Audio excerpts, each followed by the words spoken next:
dia que Deus há de julgar as intenções do coração do homem. Porque todos nós havemos de comparecer ante ao tribunal de Cristo. Nada está oculto a Deus. Todas as coisas estão nuas e patentes diante daquele que temos que tratar. E não tem nada oculto que não há de ser revelado. A Bíblia diz que o mar vai dar os mortos. Outra coisa, o tribunal de Cristo é para arrepiar também. O tribunal que está julgando o caso do menino Bernardo, do menino Joaquim, ele tem que julgar provas e evidências para incriminar o pai ou a madrasta. Só que tem uma área que esse tribunal não julga. Ele não tem competência para julgar foro íntimo. O que é foro íntimo? Não pode julgar os pensamentos do pai, nem o coração. Não tem jeito de ler. Só existe um tribunal no mundo, no universo, que julga foro íntimo. É o tribunal de Cristo. Vai julgar pensamento. Vai julgar coração. Tudo que está oculto, enclausurado, fechado, vai ser aberto naquele dia. É o pecado subjetivo, é o pecado com a mente, é a cobiça, é o ódio, é a inveja, é o rancor, é o ressentimento, é a falta de perdão, que esses tribunais todos passam. No tribunal de Cristo não, vai ser foro íntimo. Os adultérios que nós cometemos, porque a Bíblia diz que um olhar e desejar é um adultério. O ódio que nutrimos das pessoas, o rancor, vai dar conta. Você já imaginou? Se Deus tivesse uma prévia desse julgamento hoje, plugasse um plug no seu coração e na sua mente, e outro plug aqui no telão, hoje, agora, só o que você pensou e sentiu este ano. Agora imagina, cada pensamento vai ser julgado. A Bíblia diz, estudos diz que nós temos 30 mil pensamentos por dia. A pessoa tem capacidade de processar 30 mil pensamentos por dia. Calcula isso vezes um semestre. Deus vai julgar cada um deles. Foro íntimo. Porque você pode estar aqui com ódio de alguém e ninguém sabe, ninguém nunca vai saber. No tribunal de Cristo você vai dar conta desse ódio. Você pode estar aqui e desejar um monte de mulher e ninguém sabe. No tribunal de Cristo ele vai saber, vai ser julgado. Você pode estar aqui e não perdoa um monte de gente, tem rancor, ressentimento com um monte de gente. No tribunal de Cristo vai vir tudo para fora. Pastor, eu estou arrepiando, mas é para arrepiar mesmo. Foro íntimo. E até o bem que você fez vai ser julgado. O quê? Já deu cesta básica para alguém? Já. Já recebeu alguém na sua casa e deu uma janta? Já. Deu um copo d'água? Já. Já deu uma roupa? Já. Deu oferta? Já orou, ofertou oração? Já. Até isso Deus vai julgar. Como assim? Ele não vai julgar a ação da obra, mas a intenção com que você deu, com que você fez, vai ser julgada. Com que intenção você abriu sua casa? Deu o bem para alguém? Que a obra em si não representa nada para Deus. Eu posso muito bem dar um copo de água para você e te odiar. A hipocrisia vai ser julgada. Vai ser julgada. Todos vão comparecer nesse tribunal. Alguns falam, pastor, mas não tem diferença do trono branco e do tribunal das obras? Tem. Mas como é que você sabe que o seu não é o trono branco? Acho bom você preocupar com os dois tronos. Vi ricos e pobres, grandes e pequenos, escravos e livres, em pé diante do trono. O céu e a terra fugiram da presença desse trono. E os livros foram abertos. Quando eu leio os livros, eu arrepio. Os livros. Que livro que é esse, pastor? Um livro é o livro memorial, Malaquias 3,16. Livro das memórias, que vai estar registrado nossas obras.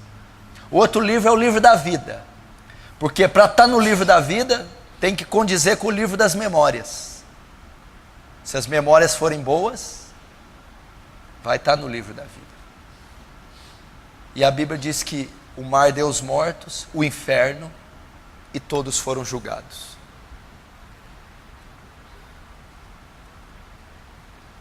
Foro íntimo.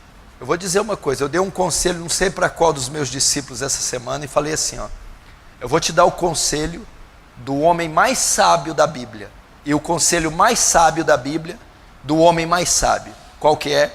Provérbios 4, 23. Se tiveres que guardar algo, guarda teu coração, porque dele procede as saídas da vida. Sabe como eu faço? Quando eu vejo que algo está inflamando e perturbando o meu coração, eu trato de tratar. Vamos supor que eu ofendi alguém, eu cometi um pecado com minha esposa, ou com Deus, ou com meu corpo, ou tem algo que está ali dentro que eu estou nutrindo. Eu começo a perceber que aquilo está inflamado. Eu começo a perceber que não está legal. Então o Espírito Santo começa a dizer para mim, resolve isso. Guarda teu coração, expurga esse negócio aí. Arrepende-se, confessa, reconcilia, trata isso. Não caminha com isso, que isso adoece. Isso mata, isso condena. O que significa? Os pecados de foro íntimo, eu tenho que tratar aqui, porque senão ele vai tratar lá.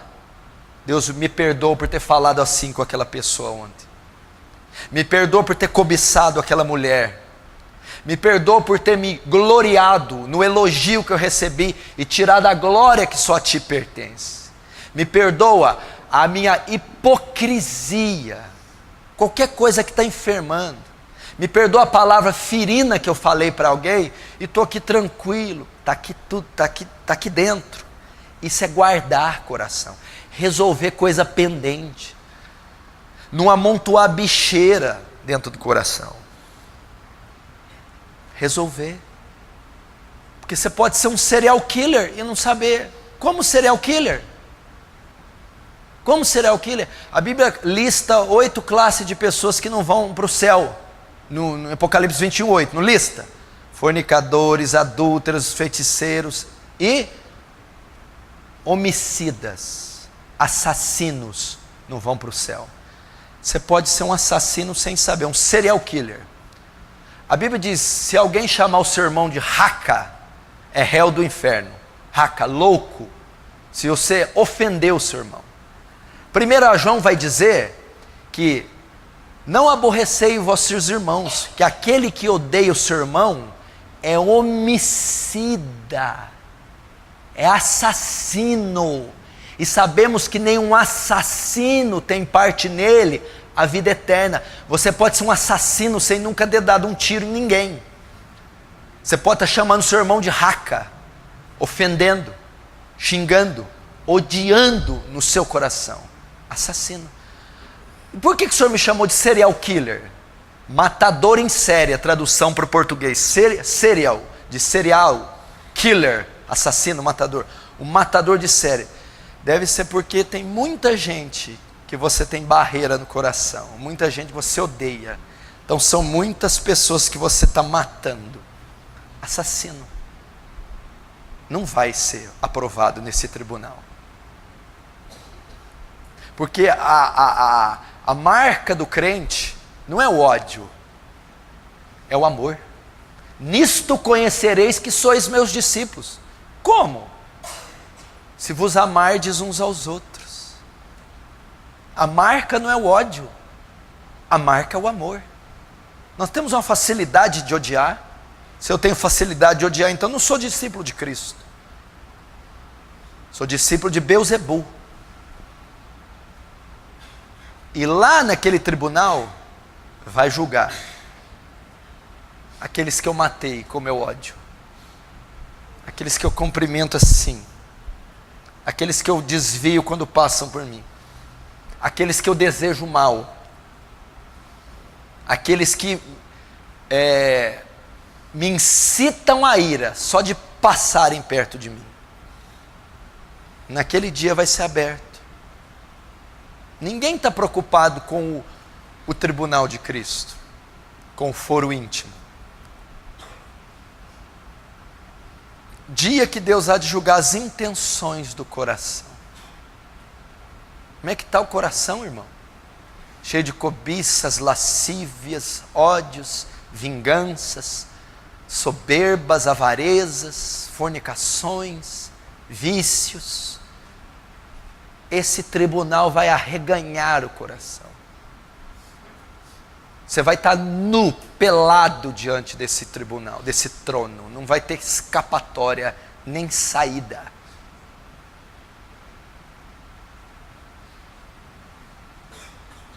Qual que é a solução, pastor?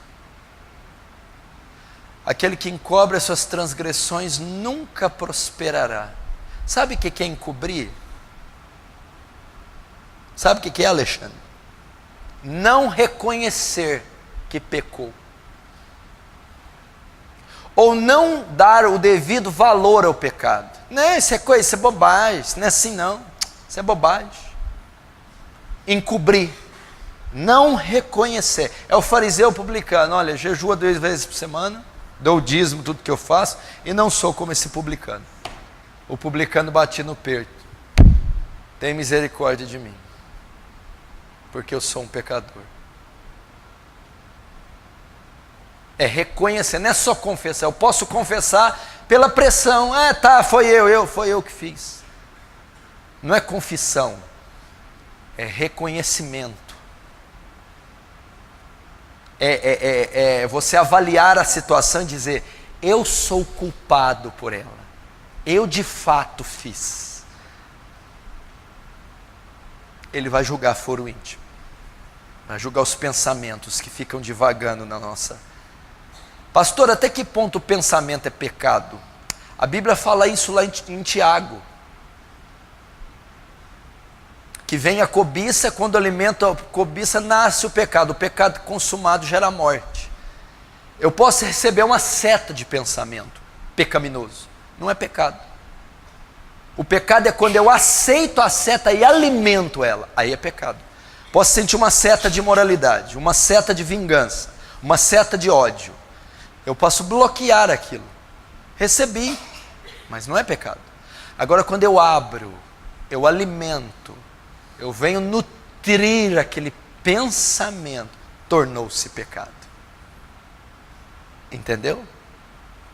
Quando eu vou devagar na fantasia daquele pensamento, quando eu vou confirmar no meu coração: sim, eu odeio, sim, eu fiz, sim, eu quis, sim, aí eu pequei com os pensamentos e com o coração. Como é guardar? É quando eu recebo, mas os bloqueio. Recebo, mas não os alimento. Recebo, mas luto contra eles. E há de ser que toda palavra frívola que o homem disser há de dar contas no dia do julgamento. Toda palavra frívola, palavra ociosa, palavra indecorosa, nós vamos ser julgados pela língua, pelas palavras. Eu vou dizer algo para você: já falou? Não tem mais jeito. Essas palavras vão ser dar contas. As ofensas, palavrões, xingamentos, principalmente palavras que são ditas entre marido e mulher. Quando o marido ofende a esposa ou a mulher e lança palavras ferinas, malditas, de baixo calão, essas palavras você vai dar conta no dia do julgamento. Jesus foi bem claro, porque por suas palavras será julgado e por suas palavras será justificado. Por que as palavras têm tanta força, pastor? É o simples ajuntar de sílabas, o vocalizar, porque o que fala a boca é o que há em abundância do coração. As palavras estão revelando o coração dessa pessoa. Você vai dar conta dos palavrões que fala, vai dar conta das mentiras que fala, vai dar conta das palavras ferinas, palavras para denegrir o marido, rebaixar o marido, palavras que ofendem a esposa, denigrem a esposa, palavras contra os filhos, que amaldiçoam filhos, que rebaixam filhos, palavras que ofendem os pais, tiram a reverência dos pais. Essas palavras vai dar conta também no dia do julgamento. Seremos julgados por palavras. Esse tribunal vai requerer as palavras. Palavras ociosas. O que é palavras ociosas? Palavras que provêm do ócio. Palavras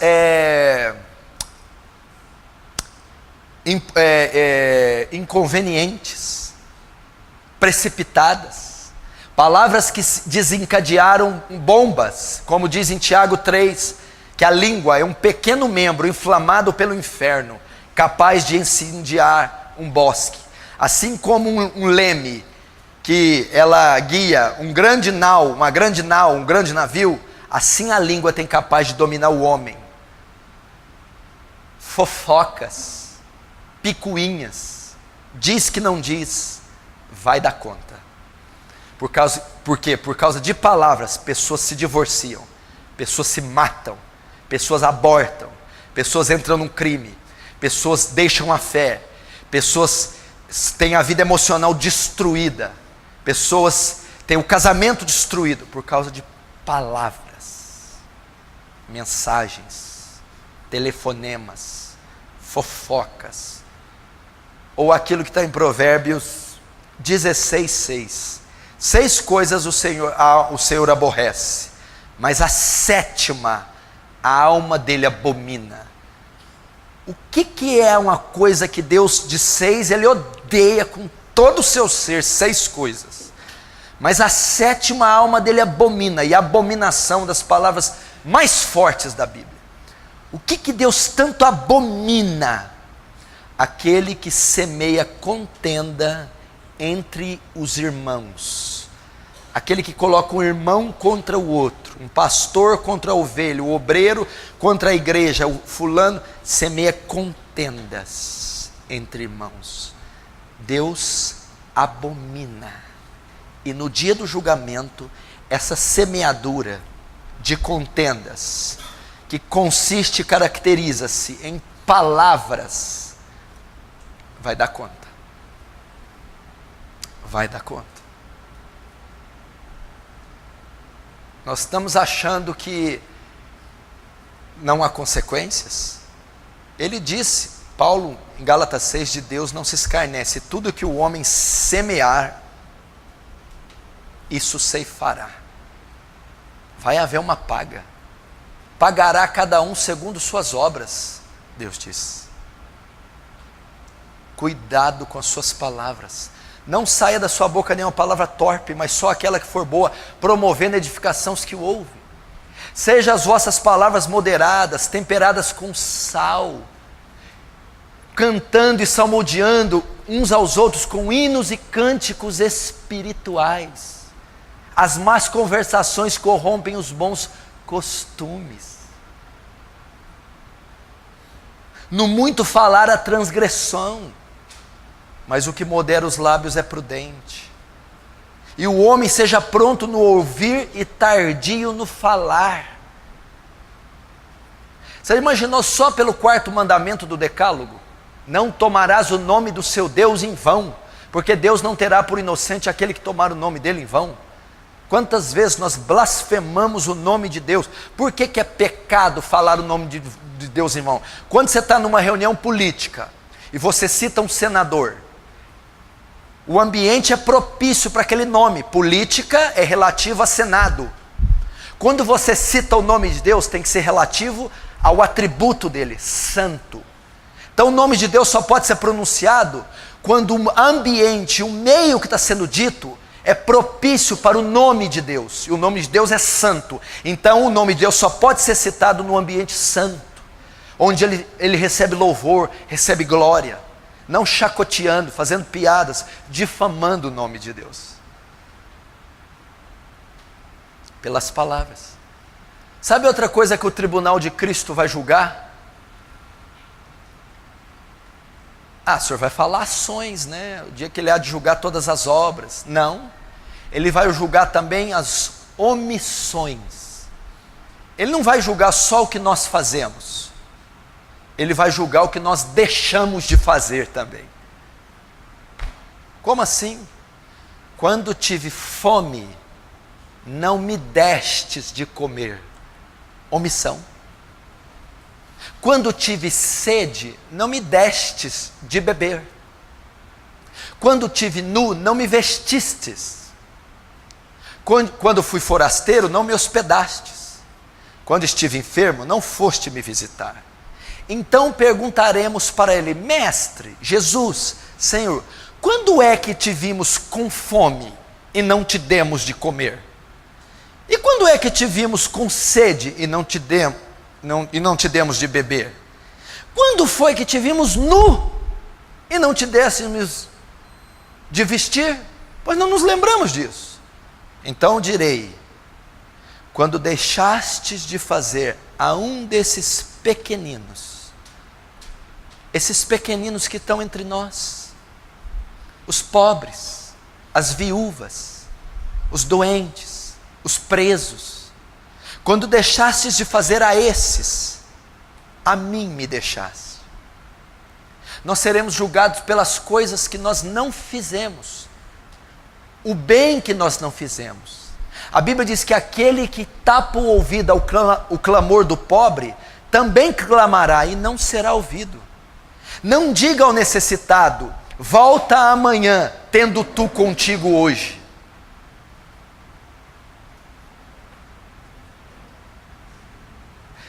Pelas nossas omissões, pela nossa oportunidade de fazer o bem que nós deixamos.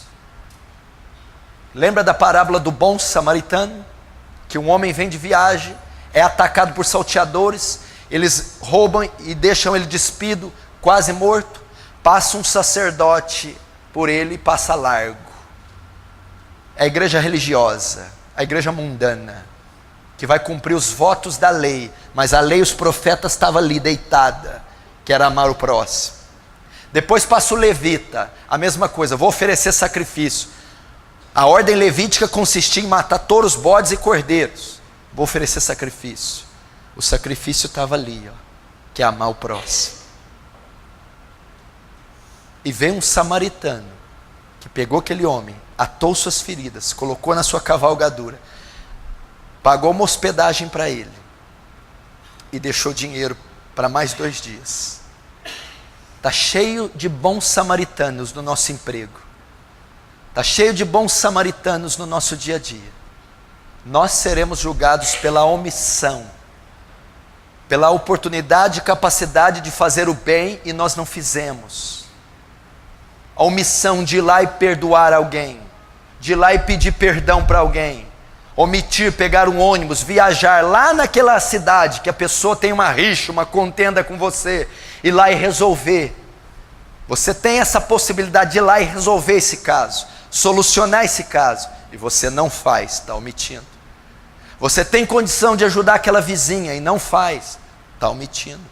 Tem condição de visitar o enfermo, que é vizinho, parente, amigo ou irmão em Cristo, e não visita no leito de morte, de hospital. O presidiário que está esquecido, que é parente, amigo, irmão em Cristo, vai visitar. Aquele que você podia hospedar na sua casa, aquele que você podia dar um prato de comida, uma troca de roupa, omitiu.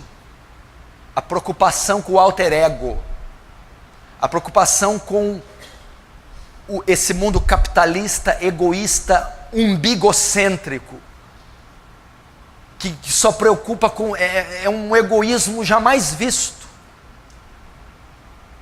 Nós seremos julgados pelas omissões, pelas almas famintas, pelo por favor e o obrigado, pelo abraço acolhedor, pela fatia de pão compartilhadora, pelo perdão.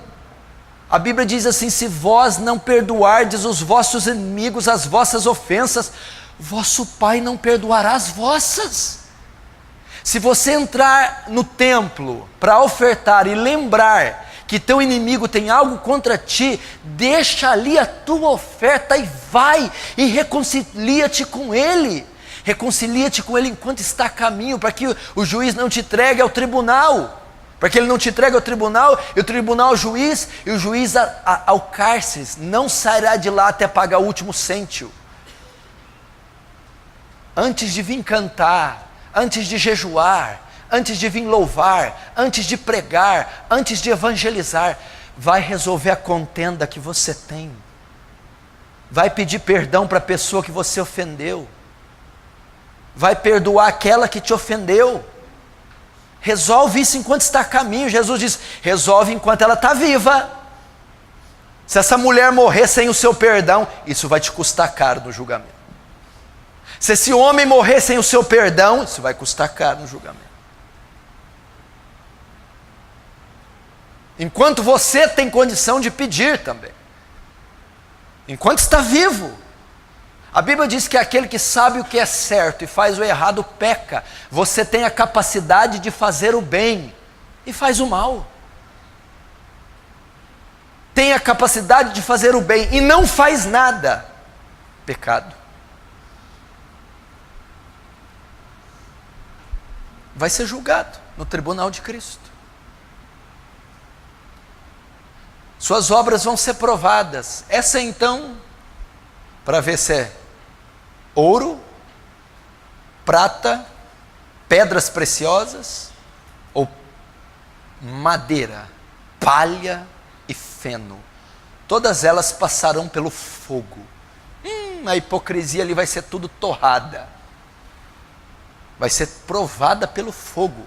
Imagina a obra de John Wesley passando pelo fogo.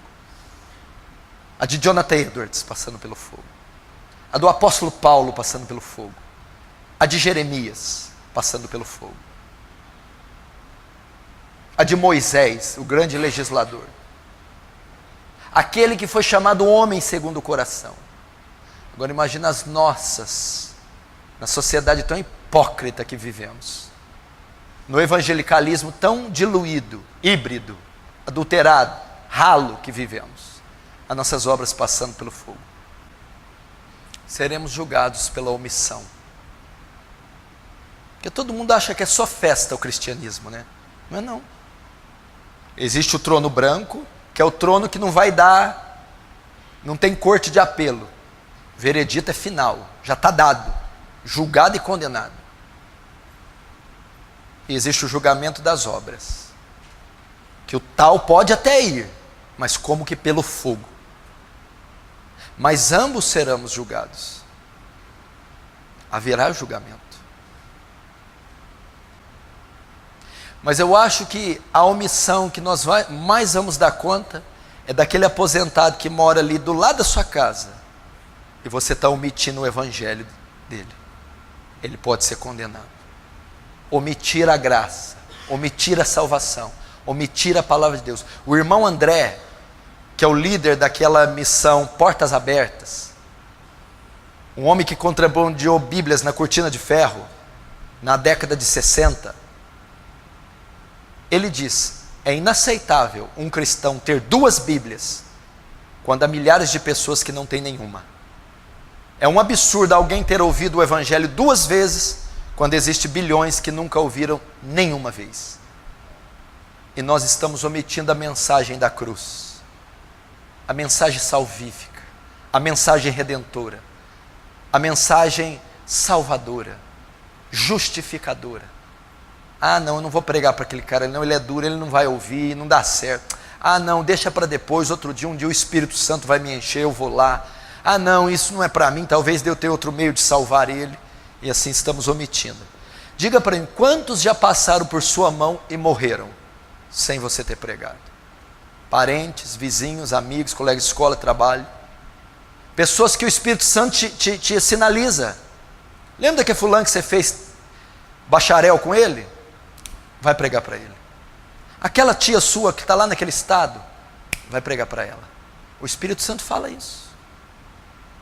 Ele nos traz a memória. E nós estamos omitindo. Do atalaia requererei o sangue. Ezequiel 33. E quando mais eu vejo os jornais, o clima, a natureza e a igreja, mais eu vejo que esse tempo está próximo. Para mim, o maior termômetro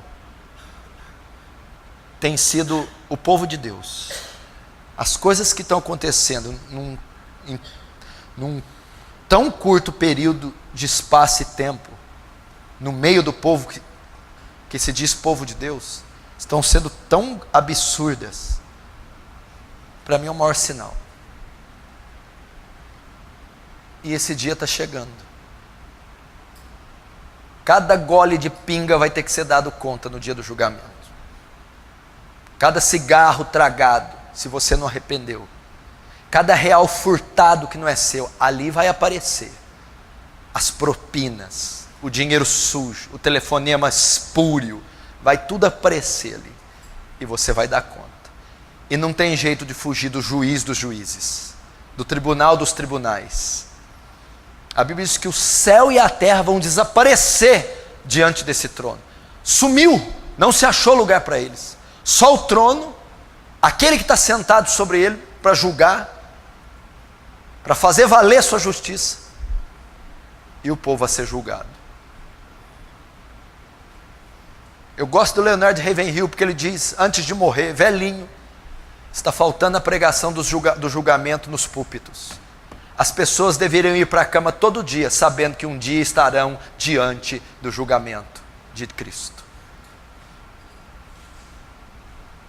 Ou você acha que Antônio Carlos Magalhães vai ficar impune? Orestes Quercia vai ficar impune? Costa e Silva, Geisel, vai ficar impune? Médici, Hitler, Stalin, os Césares Augustos todos, você acha que vão ficar impunes? Você acha que deitaram e rolaram nesse mundo, nessa terra, beberam, fumaram, estupraram, mataram, roubaram e acabou? Não. Eis que cedo venho, eis que venho sem demora, e comigo está o galardão para retribuir a cada um segundo suas obras. Jesus vem. O fim vai se consumar. Como é que está a tua vida?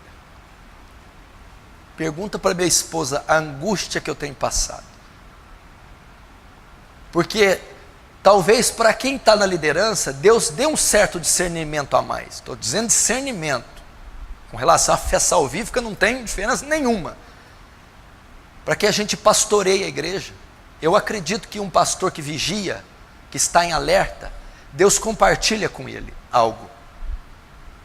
E as aflições que têm tomado o meu coração, pela condição primeiro da sociedade, que vai de mal a pior. Quem é que fica feliz sabendo que a pedofilia foi aprovada na Alemanha, que um homem de 40 anos pode fazer sexo com a criança?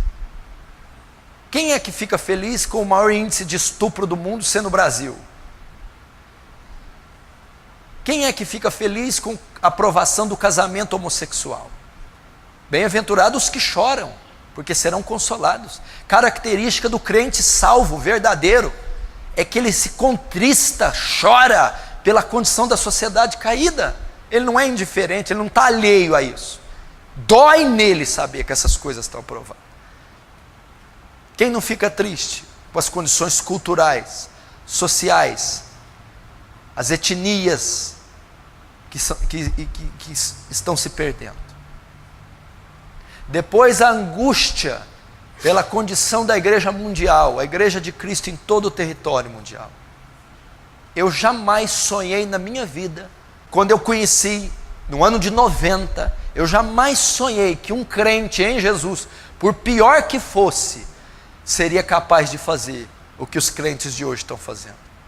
Eu jamais sonhei em 1990, quando eu entrei numa igreja a primeira vez, que um pastor seria capaz de fazer, por pior que seja, mais fraco, capaz de fazer o que esses homens estão fazendo. Eu jamais sonhei que a igreja evangélica, tida como a igreja de Cristo, o corpo místico de Cristo, aquela que foi enxertada na videira, poderia protagonizar as atrocidades que está protagonizando. Eu jamais sonhei. Isso angustia qualquer um quando você vê essa horda de salteadores, esse mercantilismo na igreja, essa desenterrar das indulgências da Idade Média, essa veneração pelas relíquias sagradas da Idade Média. As relíquias, a indulgência, a compra do perdão foram tudo trocadas pela rosa, o sal grosso, as campanhas, as novenas, e até essas são das coisas que me angustiam.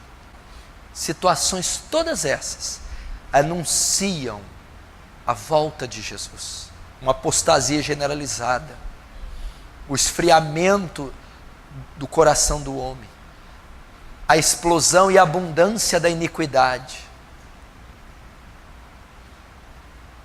E com certeza o homem do pecado está por aí. Tudo isso deixa a gente angustiado.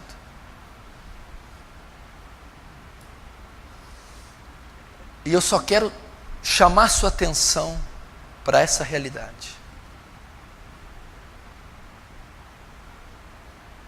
Todos hão de comparecer ante o tribunal de Cristo. Diga como aquele homem disse: ó Deus, grave a eternidade nos meus olhos. Grave a eternidade nos meus olhos. O que é isso? Viva na terra, tendo em mente a eternidade, tendo em mente o céu, tendo em mente a volta de Jesus, a vida vindoura. Colossenses capítulo 3, já que estáis mortos juntamente com Cristo, juntamente com Ele ressuscitaste, pensai nas coisas do alto e não nas daqui de baixo. Buscai as coisas de cima e não aqui, as de baixo. Como Pedro bem escreveu: vós sois peregrinos e forasteiros em terras estranhas. Você não é daqui, você não se veste como esse povo, não fala como esse povo, não se relaciona como esse povo. Você é de outra terra, você é peregrino, você está peregrinando, caminhando, transitoriamente, e você é forasteiro, você é de outra terra, você tem outro idioma, outra cultura, outra filosofia, outra política. Você é cidadão dos céus, você é celestial, celestiano. Viva com isso, por favor. Viva tendo isso em mente, por favor. Abra teu coração e volte-se para Jesus.